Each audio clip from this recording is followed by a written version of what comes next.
Tindakan Tan Sri Muhyiddin Yassin memberi alasan perlunya mengisytiharkan darurat untuk mengelakkan pilihan raya kecil Batu Sapi di Sabah dan kemungkinan pilihan raya negeri Sarawak kerana dikuatiri akan memburukkan penularan COVID-19 adalah tidak masuk akal. Lantaran itu, Perdana Menteri diminta menghormati titah Yang di-Pertuan Agong yang menolak permintaannya untuk mengisytiharkan darurat. Setiausaha Agong DAP Lim Guan Eng berkata, artikel 150 Perlembagaan membenarkan keadaan darurat diisytiharkan di daerah setempat sebagaimana yang diakui oleh Muhyiddin dan bukan darurat di seluruh negara. Menurutnya, ramai ahli dan pakar undang-undang tidak setuju bahawa hanya keadaan darurat yang dapat menghalang pilihan raya diadakan. Sebaliknya, ramai yang melihat permintaan pengisytiharan darurat sebagai cubaan Muhyiddin untuk memperkukuh kedudukannya yang lemah daripada menjunjung setia titah diraja seperti yang diperlukan mengikut kapasitinya sebagai Perdana Menteri. Muhyiddin masih mencuba untuk memberikan alasan perlunya keadaan darurat dan nampak tidak berputus asa untuk membuat permintaan serupa di masa depan.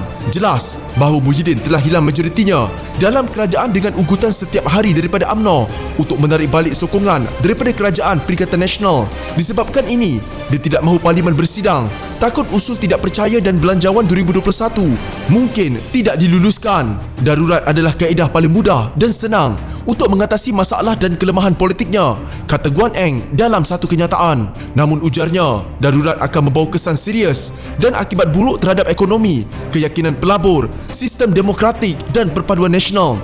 Oleh itu, kata ahli Parlimen bagan itu, Muhyiddin harus berhenti mengutamakan kepentingan survival politiknya sendiri tetapi fokus menyatukan rakyat untuk bersama-sama memerangi gelombang ketiga jangkitan COVID-19.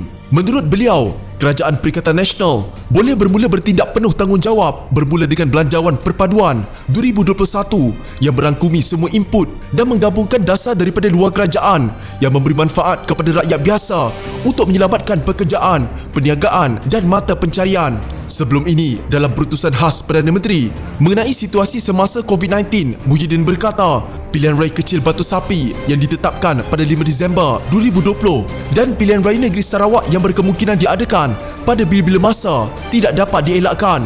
Cuma saya tahu banyak kekangan yang dihadapi oleh SPR untuk menggubal satu SOP yang benar-benar berkesan dalam memastikan tiada jangkitan langsung semasa pilihan raya diadakan. Antaranya ialah kekangan untuk menghalang pergerakan pengundi di kawasan merah untuk keluar mengundi kerana mereka ada hak untuk mengundi di sisi perlembagaan. Batu Sapi adalah kawasan merah. Kita minta penduduk Batu Sapi supaya duduk di rumah, tetapi oleh kerana ada pilihan raya, mereka terpaksa keluar beramai-ramai untuk mengundi. Mungkin peratusan keluar mengundi akan menjadi rendah, tetapi itulah demokrasi. Begitu juga pergerakan pengundi dari kawasan merah ke kawasan hijau juga tidak dapat dihalang. Cuba saudara dan saudari bayangkan, Kuching sekarang adalah kawasan merah yang mencatatkan lebih 70 kes COVID-19 mengikut Perintah Kawalan Pergerakan Bersyarat yang dilaksanakan sekarang. Penduduk di Kuching tidak dibenarkan keluar dari daerah Kuching. Dengan itu, kita dapat membendung penularan COVID-19 ke daerah-daerah lain yang masih berstatus hijau, iaitu tiada langsung kes COVID-19 dikesan. Tetapi jika pilihan raya terpaksa diadakan, kita tidak boleh menghalang penduduk di Kuching yang mengundi di Samarahan, Seri Aman, Miri, Bintulu dan lain-lain daerah untuk keluar mengundi. Begitu juga pengundi Sarawak yang tinggal di Sabah, Selangor, Kuala Lumpur, Negeri Sembilan dan lain-lain negeri yang mencatatkan kes-kes COVID-19 yang tinggi. Kerajaan Persekutuan dan Kerajaan Negeri tidak boleh menghalang mereka pulang mengundi kerana itu adalah hak mereka di bawah perlembagaan. Saya sebutkan begini kerana ini bukan perkara main-main. Ini perkara serius. Kerana itu, kalau saudara dan saudari tanya saya, pilihan raya sepatutnya tidak diadakan langsung pada masa ini. Tetapi apa boleh buat?